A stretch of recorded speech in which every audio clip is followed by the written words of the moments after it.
మంత్రి వర్యులు శ్రీధర్ బాబు గారికి నా హృదయపూర్వక నమస్కారాలు, నా ధన్యవాదాలు. ఎందుకంటే ఇంత పెద్ద ఎత్తున ఈ ముఖ్య కార్యకర్తల సమావేశము పెట్టినందుకు నాకు చాలా ఆనందంగా ఉంది.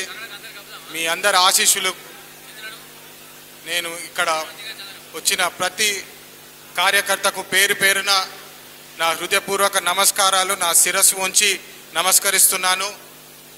వేదికపై మీద ఉన్న పెద్దలు, మన ప్రియతమ వినోద్ గారు, వివేక్ గారు, రాజ్ ఠాకూర్ గారు, లక్ష్మణ్ గారు, మన ప్రియతమ ప్రేమ్ సాగర్ గారు, లేటుగా వచ్చిన లేటెస్ట్గా వచ్చినారు, కరెక్ట్ టైంకి వచ్చినారు. ఇంకా వేదికపై మీద ఉన్న అందరి పెద్దలు, ఇక వచ్చిన కార్యకర్తలందరికీ నా హృదయపూర్వక నమస్కారాలు. జై కాంగ్రెస్. మొదటిగా ఈరోజు మన మంత్రిని ప్రజల గుండెల్లో చిరస్థాయిగా నిలిచిపోయిన పెద్దలు కీర్తిశేషులు శ్రీపతిరావు గారి 25వ జయంతి నాడు ఇక్కడ ఈరోజు ఈ సమావేశానికి వచ్చినందుకు నాకు చాలా చాలా ముఖ్యమైన విషయం. ఎందుకంటే శ్రీపతిరావు గారి గురించి గుర్తు చేసుకోవాల్సిన రోజు ఈరోజు ఒక సర్పంచ్ స్థాయి నుండి శ్రీపతిరావు గారు ఒక స్పీకర్ 25వ వర్ధంతి నాడు వచ్చినందుకు ఈరోజు శ్రీపతిరావు గారిని గుర్తు చేసుకోవడము చాలా అవసరము. ఎందుకంటే ఒక స్పీకర్ స్థాయి నుంచి, ఒక సర్పంచ్ స్థాయి నుంచి స్పీకర్ స్థాయి వరకు ఎదిగిన పెద్దలు, ఆయన జీవితమే ఒక స్ఫూర్తినిస్తుంది అందరికీ. ఆయన చేసిన పనులు గుర్తు చేసుకుంటే, మంత్రిని ఒక మారుమూల గ్రామం ఉండేది, కానీ అక్కడ దానికి రోడ్లు లేవు, నీటి సౌకర్యం లేదు. కానీ ఇప్పుడు మంత్రిని చూసుకుంటే అనేక రోడ్లు, నీటి సౌకర్యము, మంత్రివర్యులు శ్రీధర్ బాబు గారు ఎల్లంపల్లి ప్రాజెక్టులు గుర్తు చేసుకుంటే ఇక్కడ సాగునీటి కోసము చాలా కృషి చేసిన వ్యక్తి మన ప్రియతమ మంత్రివర్యులు శ్రీధర్ బాబు గారు అని చెప్పి మీ అందరికి ఒకసారి గుర్తు చేస్తున్నాను. తండ్రిని మించిన తనయుడులాగా శ్రీధర్ బాబు గారు ఒక రోల్ మోడల్ లాగా నిలిచిపోయారు. ఈరోజు నాకు గుర్తుంది 2004లో 20 సంవత్సరాల క్రితం ఫస్ట్ టైం నేను శ్రీధర్ బాబు గారిని కలవడం జరిగింది. అప్పుడు కాకా వెంకటస్వామి గారితో అప్పుడు క్యాంపెయినింగ్ కోసం నేను చాలా చిన్నవాడిని వచ్చినప్పుడు నాకు చాలా గుర్తుంది. నేను మా ఫాదర్ వివేక్ గారిని అడగడం జరిగింది, ఈయన ఎవరు ఇంత ప్యాషనేట్గా ఉన్నాడు, ఇంత ప్రజల కోసము ప్రజల్లోనే ఉంటున్నాడు అని చెప్పి అప్పుడు మా నాన్న కూడా చెప్పడం జరిగింది. కానీ ఈరోజు మీ అందరిని చూస్తుంటే, శ్రీధర్ బాబు గారు చేసిన పనులను గుర్తు చేసుకుంటుంటే నాకు చాలా స్ఫూర్తినిస్తుంది. ఒక ప్రజా సేవకుడిగా ప్రజలకే సేవ చేయాలంటే బ్యాక్ టు బ్యాక్ ప్రజల అండుగా ఉండి మీరు శ్రీధర్ బాబు గారిని ఎట్లయితే గెలిపించినారో వరుసగా ఆ ప్రేమ చూస్తేనే తెలుస్తుంది. ఇక నా గురించి చెప్పాలంటే, నేను కాకా వెంకటస్వామి గారి మనవడిని, వివేక్ గారి కొడుకుని. ఇక్కడ ఉన్న యువతకు బహుశా నేను తెలియకపోవచ్చు, కానీ 20 సంవత్సరాల క్రితము, మళ్ళా 2014 10 సంవత్సరాల క్రితం కూడా చాలామంది తాతలకు అవ్వలకు నేను తెలుసు. నేను కాటారము, మాదేపూరు అప్పుడు సీనుబాబు గారితో చాలా తిరగడం జరిగింది. మీ అందరు కొంతమంది గుర్తుంటుంది. ఇప్పుడు కాంగ్రెస్ పార్టీ వస్తే ఏం జరుగుతుందని చెప్పి చాలామంది టీఆర్ఎస్ నాయకులు యువతని ప్రోత్సహించి మరి అడుగుతున్నారు, ఏంది ఇది కాంగ్రెస్ వస్తే ఏం కాదని చెప్పి వాళ్ళని బడకాయిస్తున్నారు. కానీ మీ అందరూ ఒకసారి ఇంట్లో ముచ్చట చేయడం అవసరము. ఎందుకంటే ఇయాటి యువతకి కాంగ్రెస్ ప్రభుత్వం ఉన్నప్పుడు మీరందరికి గుర్తున్నది, మన కాకా వెంకటస్వామి గారు ఉన్నప్పుడు పెన్షన్ స్కీమ్ అనేది ఫస్ట్ కాంగ్రెస్ ప్రభుత్వంలోనే అమలు చేసినారని చెప్పి మీ అందరికి ఒకసారి గుర్తు చేసుకుంటున్నాను. అదేవిధంగా రేషన్ సిస్టమ్ కూడా కాంగ్రెస్ పార్టీ హయాంలోనే రేషన్ సిస్టమ్ కూడా అమలు చేసినారని చెప్పి మీ అందరికి ఒకసారి గుర్తు చేస్తున్నాను.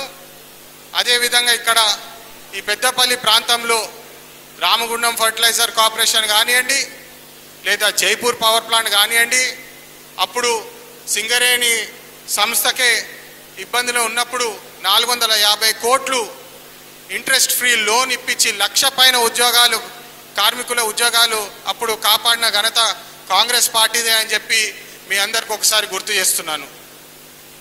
ఈనాడు నాకు ఈ అవకాశం ఇచ్చినందుకు మన ప్రియతమ మంత్రివర్యులు శ్రీధర్ బాబు గారు నన్ను ఆశీర్వదించి, మీరందరూ మన మంత్రి ప్రజలు, మన పెద్దపల్లి ప్రజలందరూ ఎన్ని సర్వే చూసుకున్నా దాంట్లో నా పేరు మీరందరూ చెప్పడంతో నాకు ఈరోజు ఆశీర్వాదం ఇచ్చినందుకు మళ్ళీ మీ అందరి ముందు వచ్చి ఈసారి పార్లమెంట్ ఎలక్షన్ వచ్చినప్పుడు నాకు మీరందరూ ఆశీర్వాదాలు కావాలని చెప్పి కోరుకుంటున్నాను.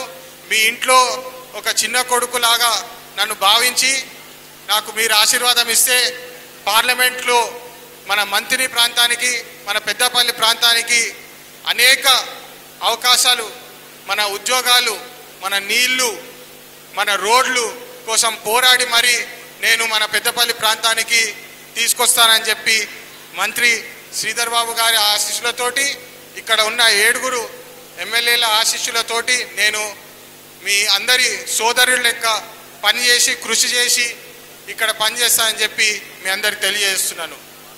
ఈ మంత్రి ప్రాంతము చాలా ఇంటీరియర్ ప్రాంతము, మారుమూల ప్రాంతము, కానీ ఇక్కడ యువత చదువుకుంటే బాగుంటుంది, వాళ్ళ భవిష్యత్తు బాగుంటుందని చెప్పి గమనించి మన ప్రియతమ నాయకుడు శ్రీధర్ బాబు గారు జేఎన్టీయు కళాశాల కూడా తీసుకొచ్చినడం మీ అందరికీ తెలిసిన విషయమే. తెలంగాణ వస్తే మన జీవితాలు మారిపోతాయి.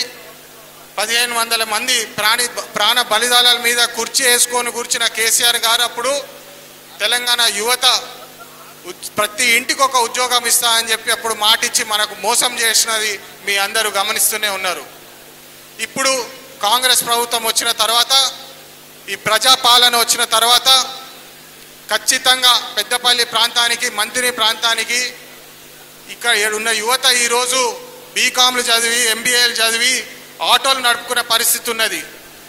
ఈ దురదృష్ట తెలంగాణ తెచ్చుకున్న దురదృష్టము, ఈ టీఆర్ఎస్ పార్టీ నాయకులు చేసిన దౌర్జన్యము, దొంగ రాజకీయాలు పక్కకు పెట్టి మీరు ఎట్లయితే అసెంబ్లీ ఎలక్షన్స్లో గట్టి చెంపదెబ్బ కొట్టి మన కాంగ్రెస్ పార్టీని గెలిపించుకున్నారో, ఇప్పుడు ఈ పార్లమెంట్ ఎలక్షన్లో కూడా మీరందరూ మీ ఆశీర్వాదాలు ఇస్తే ఖచ్చితంగా ఇప్పుడు మన ప్రియతమ రాహుల్ గాంధీ గారు చెప్పినట్టు, మన ప్రియతమ చీఫ్ మినిస్టర్ గారు రేవంత్ రెడ్డి గారు చెప్పినట్టు ఖచ్చితంగా యువతకి ఇక్కడ ప్రాంతానికి, పెద్దపల్లి ప్రాంతానికి ఉద్యోగాలు తీసుకొచ్చే బాధ్యత నేను తీసుకొని పోరాడి మరి ఇక్కడ ఉద్యోగాలు తీసుకొస్తా అని చెప్పి నేను మీకు మాట ఇస్తున్నాను.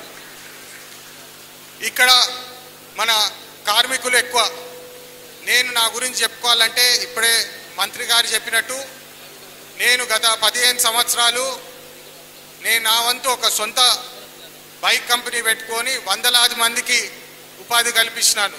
ఇది ఎందుకు చెప్తున్నానంటే పెద్దలు కీర్తిశేషులు కాకా వెంకటస్వామి గారు కూడా ఫస్ట్ ఒక కార్మిక వర్క్ యూనియన్ ప్రెసిడెంట్ అని చెప్పి మీ అందరికి తెలిసిన విషయమే.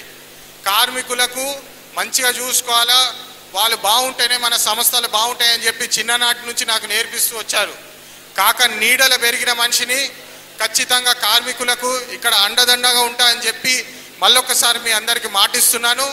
ఖచ్చితంగా ఈ వచ్చే నెలలో పార్లమెంట్ ఎలక్షన్స్ అయిపోగానే ఇక్కడ రోడ్స్ కానివ్వండి, ఇక్కడ నీటి సౌకర్యం కానివ్వండి, ఏదైతే పెద్దలు శ్రీధర్ బాబు గారు ఎల్లంపల్లి ప్రాజెక్టు కోసం చాలా కృషి చేసి ఇక్కడ నీళ్లు తెచ్చినారో, ఇక్కడ చేసే పనులు మరింత వారి ఆశీస్సులతోటి సహకారంతో ఖచ్చితంగా కష్టపడి పనిచేస్తామని చెప్పి మళ్ళొకసారి మీకు తెలియజేస్తున్నాను.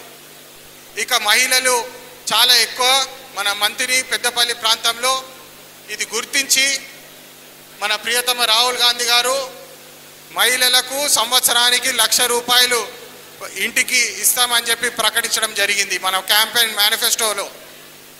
అంతేకాకుండా మన రైతులకి మన దేశంలో రైతన్నకు గుర్తించి ఎంఎస్పి మినిమం సపోర్ట్ ప్రైజు ఎట్లాగైనా కృషి చేసి రైతులకు భరోసా ఇస్తూ రైతులకు సహకరిస్తూ ఖచ్చితంగా కాంగ్రెస్ పార్టీ గెలిస్తే మన రాష్ట్రంలో మన దేశంలో అభివృద్ధి జరుగుతుందని చెప్పి మళ్ళొకసారి మీ అందరికీ తెలియజేస్తున్నాను.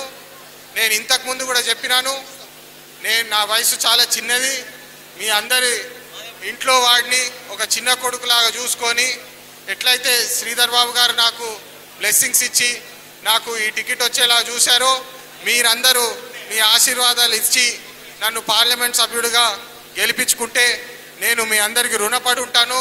ఖచ్చితంగా కాకా గారు, శ్రీపతిరావు గారు, మన వివేక్ గారు, మన 7 ఎమ్మెల్యేలు, మన మంత్రి గారు శ్రీధర్ బాబు గారు గైడెన్స్ తోటి ఆశీస్సులతోటి కష్టపడి ఈ ప్రాంతానికి మంచి చేస్తామని చెప్పి మళ్ళొకసారి మాటిస్తూ జై కాంగ్రెస్, జై కాంగ్రెస్.